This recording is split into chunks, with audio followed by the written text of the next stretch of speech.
Yarga sesenda fangoma wakuda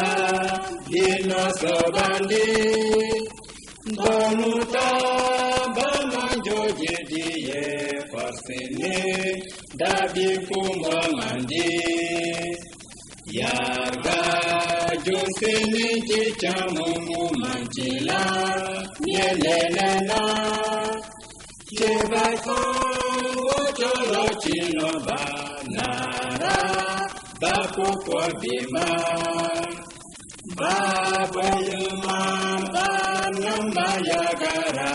Uyamoni machupalungo bakama Yabule mebi besini kandena Ake ubesini malungu dayara Isoyin jebonu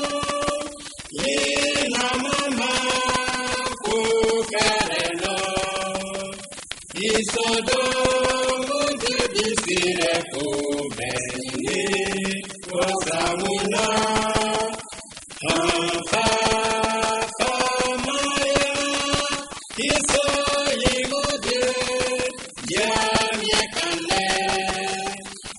Yekale Dante Humelena Baya Kale Itune